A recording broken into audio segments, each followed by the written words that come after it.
ज़िंदगी का कोई लम्हा ऐसा नहीं आता जब इंसान मुकम्मल तौर पर बेफिक्र हो।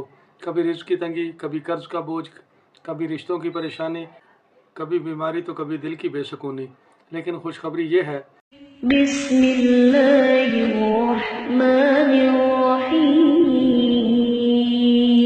अस्सलाम वालेकुम। हम आपके शुक्रगुजार हैं कि आपने हमारी इस वीडियो को देखने के लिए वक्त निकाला है। खुश रहें, सलामत रहें, हमारी दुआएं आपके साथ हैं। अल्लाह पाक आपको हमेशा अपनी खैर व आफियत के साए में रखे। आज की वीडियो में हम आपको मुश्किलात दूर करने का सबसे ताकतवर वजीफ़ा और अमल बताने जा रहे हैं जो आपकी सारी परेशानियों का ख़त्मा कर देगा। ज़िंदगी का कोई लम्हा ऐसा नहीं आता जब इंसान मुकम्मल तौर पर बेफिक्र हो। कभी रिज़्क़ की तंगी, कभी कर्ज़ का बोझ, कभी रिश्तों की परेशानी, कभी बीमारी तो कभी दिल की बेसुकूनी। लेकिन खुशखबरी ये है कि कुरान और सुन्नत में हर मुश्किल का हल मौजूद है। आज का वजीफ़ा आपकी हर मुश्किल को दूर कर देगा और साथ ही आपके दिल को सुकून देगा और ज़िंदगी में खुशहाली लेकर आएगा। दोस्तों, सबसे पहले ये समझना ज़रूरी है कि मुश्किलात क्यों आती हैं। मुश्किलात दरअसल अल्लाह की तरफ से इम्तिहान हैं। कुरान पाक में अल्लाह ताला फरमाते हैं, सूरत अल बकरा आयत नंबर 155, और हम ज़रूर आजमाएंगे तुम्हें खौफ, भूख, मालो जान और फलों की कमी से, और खुशखबरी दे दो सब्र करने वालों को। यानी मुश्किलात का आना कुदरती है, लेकिन साथ ही अल्लाह ताला ने हमें यह भी बताया है कि इनके हल के लिए दरवाज़े खुले हैं, बस हमें सही रास्ता अपनाना है। अगर कोई बंदा बहुत ज़्यादा परेशानियों में मुब्तला हो जाए तो इससे चाहिए कि इस्तिग़फ़ार की कसरत करे, नमाज व कुरान को ना छोड़े और अल्लाह से दिल की गहराइयों से दुआ मांगता रहे। आपका ये अमल हर मुश्किल के दरवाज़े को तोड़ देगा और आप बहुत जल्द हालत अमन में आ जाएंगे। प्यारे दोस्तों, मुश्किलात ज़िंदगी का हिस्सा हैं, मगर अल्लाह ने इनका हल भी हमारे लिए आसान बना दिया है। अपने अल्लाह पर भरोसा रखें, कुरान और सुन्नत से रहनुमाई लें और अपने दिलों को सुकून से भर लें और मुश्किलात से छुटकारा पाएँ। आज का ये अमल दिल की घुटन, डिप्रेशन, मुश्किलात से भी निजात दिलाएगा।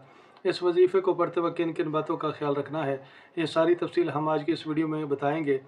इसलिए वीडियो में शुरू से आखिर तक हमारे साथ रहिएगा। जो ज़िंदगी की मुश्किलात से गुजर रहे हैं, जब हर तरफ परेशानी घेर लेती है, मसाइल बढ़ जाते हैं और इंसान को लगता है कि अब कोई रास्ता बाकी नहीं रहा, लेकिन आज का वजीफ़ा जो कुरान और सुन्नत के मुताबिक है, आपकी सारी मुश्किलात को आसान कर देगा। दोस्तों, हर मुश्किल दरअसल एक इम्तिहान होती है। मुश्किलात अल्लाह की तरफ से आती हैं ताकि बंदा इसके करीब हो जाए और इससे मदद तलब करे।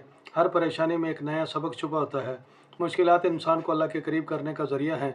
जब बंदा अल्लाह से रूहानी तौर पर जुड़ा रहता है तो हर मुश्किल आसान लगने लगती है। अगर आपने अभी तक हमारे इस चैनल को सब्सक्राइब नहीं किया तो सब्सक्राइब कर लें, और अगर आपको हमारी ये वीडियो अच्छी लगे तो इसे लाइक भी कर दें। हर अच्छी बात शेयर करना सदका जारिया होती है। काइंडली हमारी इस वीडियो को किसी न किसी के साथ शेयर भी लाजमी कीजिएगा। अमल का तरीका नोट कर लें या इस वीडियो को कहीं सेव कर लें, ये वीडियो आपके बहुत काम आएगी। अमल शुरू करने से पहले 1.25 किलो सुर्ख मसूर की दाल बतौर सदका किसी मुस्तहिक को दे दें या इसे किसी वीरान जगह पर रख आएँ। नीयत ये रखें कि अल्लाह पाक मुझे जल्द अज जल्द मुश्किलों से निकाल दे, मेरी परेशानियां ख़त्म कर दे। किसी भी जुमेरात से सुबह फजर की नमाज़ अदा करने के बाद 41 बार दुरूद शरीफ और 7 बार सूरत अलम नशरा को तवज्जो और मोहब्बत से तिलावत करें और अपने मुश्किल के हल हो जाने की दुआ मांग लें। यह अमल आपने हर नमाज के बाद करना है, यानी हर नमाज के बाद सूरत अलम नशरा तिलावत करनी है और दिन के औकात में कसरत से अल्लाह पाक का ये मुबारक नाम या सलाम विर्द करना है। इस अमल को रोज़ाना की बुनियाद पर 21 रोज़ तक करना है और दौरान वजीफ़ा ये ख्याल रखें कि कोई मांगने वाला, कोई फ़कीर आपके दरवाजे से खाली ना जाए।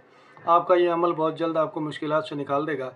और इस दुआ को कसरत से मांगे कि अल्लाह, कोई चीज़ आसान नहीं सिवाय इसके जिसे तू आसान कर दे, और तू ही है जो मुश्किल को आसान कर देता है जब चाहता है। आज की सूरत में अल्लाह ताला ने ये वादा फरमाया है, बेशक हर मुश्किल के साथ आसानी है। आप इसे यकीन से पढ़ें, इंशाअल्लाह आप बहुत जल्द फलाह पा लेंगे। आइंदा फिर किसी नई वीडियो के साथ दोबारा हाजिर होंगे। आपसे फिर मुलाकात होगी। अपना ख्याल रखिएगा। तब तक के लिए फ़ी अमानिल्लाह।